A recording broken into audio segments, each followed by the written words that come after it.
రాలి రావులపాలెం ఓభరంక చెరుకులో ఉంది చిన్నవాడపల్లి. ఆ వాడపిల్లెక్కన బాబును పూజించాలంటే ఎలా పూజించాలయ్యా? ఏమండి ఓ వాడపిల్లెక్కన్నా నేను ఇల్లు కట్టుకోవాలి, మా అబ్బాయి పెళ్లి చెయ్యాలి, లేకపోతే నేను ఉద్యోగం రావాలి అని స్వామిని అనుకుని ఓ తెల్లబడ తీసుకోవాలి, 4 ఏళ్ళు పసుపు కుంకుమ రాయాలి, మధ్యలో దక్షిణం వెయ్యాలి, 3 ముళ్ళు వెయ్యాలి, ఈ భగవంతుడి ఫోటో గడి ఇంట్లో పెట్టుకోవాలి. 7 శనివారాలు వెళ్ళాలండి వాడపల్లి. 8వ వారం మానేసి 9వ వారం వెళ్ళి ఆ వెంకన్న బాబుకి అభిషేకం చేయించాలి. పెళ్ళంటే ఇల్లంటే ఒక ఉద్యోగం అంటే 7 శనివారాల దేవుడు వాడపల్లి వెంకన్న పేరు పడ్డాలి. చూడండి మన గుళ్ళో వెంకన్న బాబు ఎలా ఉంటాడయ్యా? ఒక రాజ విగ్రహం ఉంటుంది, బాలరాజ విగ్రహం ఉంటుంది, సిమెంట్ విగ్రహం ఉంటుంది. వాడపల్లిలోని ఎవరో నిర్మించలేదు, గోదావరిలో కొట్టుకొచ్చాడు మంచి గంధమ్మ అని విగ్రహం. అదే ఎర్రచంద్రమ్మ అండి. అందుకే వచ్చిన కోరికలను తీరుస్తున్నాడు వాడపల్లి వెంకన్న. చూడనైనా మన దేవస్థానంలో వెంకన్న బాబు ఎలా ఉంటాడయ్యా? ఒక చెయ్యి కిందకి చూపించింది, ఒక చెయ్యి ముఖాలాగా ఉంటుంది. మరి వాడపల్లిలో వెంకన్న బాబుకి ఒక చేతిలో గజ ఉంటుందండి. అందుకే ఈ కలియుగ దైవము వాడపల్లి వెంకన్న మన కోరికలు వెంటనే తీరుస్తున్నాడు. గోవింద అక్కడికి 6 అనాథమ్మలు జన్మించారు. 7వ గర్భాన్ని ఎవరు జన్మిస్తున్నాడయ్యా? శ్రీకృష్ణ భగవానుడు అవతారం సాధించుకుని శ్రీ శ్రీ శ్రీ తిరుపతి వెంకన్న బాబు కింద మారుతున్నాడు. దానికి కారణం ఏడో తెలుసా? దేవతలందరూ వెళ్ళి ఓ శ్రీకృష్ణ భగవాన కలియుగం మొదలైపోయింది, పాపాలు పెరిగిపోతున్నాయి, నువ్వు అవతారం మారవయ్యా అన్నారు. అప్పుడు శ్రీకృష్ణ భగవానుడు వెంకన్న బాబు కింద మారుతున్నాడు. ఎలాగయ్యా? ఒకసారి మన సబంధుల చేత గోవిందనామస్మరణ చేయించి బాబు. ఒకసారి గోవిందానన్న మా ప్రతి ఒక్కరు కూడా అనాలి, ఎందుకంటే భగవంతుడు జన్మిస్తున్నాడు. అందుకని గట్టిగా అందరూ కూడా గోవిందా ఇంకొకసారి అనండి, గోవిందా. 3వసారి అనండి, గోవిందా. అనయ్యా నీకేమైనా పడ్డాయా?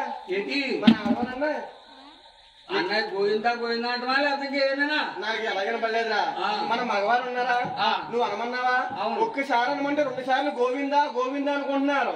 ఆడవారు ఉన్నారే పోయిందో పోయిందో అంటున్నారు. పోయిందో పోయిందో అంటే ఏం పోయిందిరా? ఈ రోజు నాటికలన్నీ పోనీ అంట. అలా కాదురా, ఆలో గోవిందా గోవిందా అంటే వినపడలేదు. ఆలో గోవింద గోవింద కదా, వాళ్ళే గట్టిగా గోవింద చూడండి. తల్లిదండ్రులు మీకు అందరికీ చెప్పబోయేటట్టే వెంకన్న బాబు జన్మిస్తున్నాడు మన పందిట్లోని. అందరూ గోవింద అనాలి. గోవింద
ఊరంతా గోవిందనామాతో నిండిపోయింది.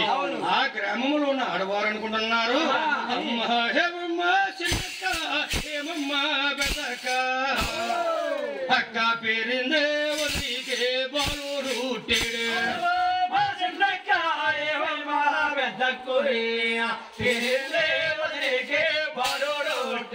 ఏమే చిన్నక్క మన పేరిందే వదినికి బాలుడు కాదట, నరుడు కాదట. చూసొద్దామేటి ఇల్లొద్దామేటి అక్కలందరూ రకంగా కూడారు. పేరింది గారి పేడకి చక్కెళ్ళారు. అడ్డాల బాలుని చెక్కులు దివి అరటి పండులాగా ఈయన పనస పండులాగా గుమ్మడి పండులాగా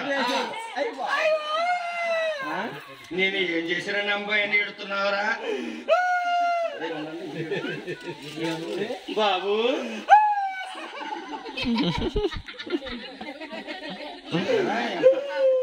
తమ్ముడు ఎందుకు రాంబే అని ఆడుతున్నావు?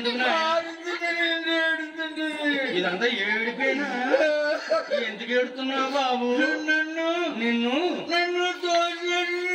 ఎవర్రా పాపిస్తుంది? ఇది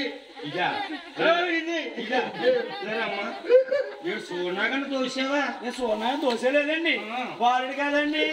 అందంగా ఉన్నాడు, ముద్దు వచ్చేస్తున్నాడు, ఎత్తుకున్నాను. వీడు అంత ముద్దు వచ్చేస్తున్నాడా? ముద్దు వచ్చేస్తున్నాడు, ఎత్తుకోగానే 3 రోజులు పడుకోబెట్టారు కదా, జారి కింద పడ్డాడు. జారిపోయి పడిపోయాడా? దెబ్బ ఏమైనా తగిలింది? దెబ్బ తగలేదు, బూడిదైపోయింది. దెబ్బ తగిలితే అడ్డాడు, ఊళ్ళో అయితేనే ఎడతాడు. తుడిసే బాబు, తుడిసేస్తాను.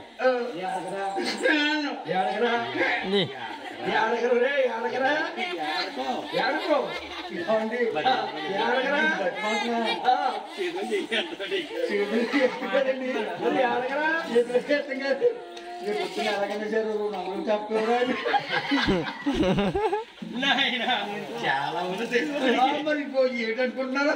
కానీ ఇలాగే కోకేస్తున్నాడు 10 ఎందుకు ఏడిచారా నువ్వు? ఎందుకు ఏడుస్తారంటే అదే ఉయ్యాలు గట్టిగా ఊపేస్తున్నారు. నాకేమో ఏంటంటే అండి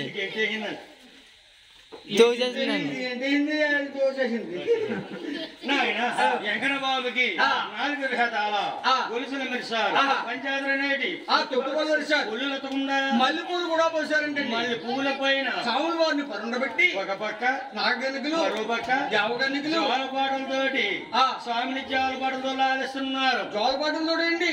అబ్బా ఎలాంటి జోలపాటలు అండి? జో అచ్యుతానంద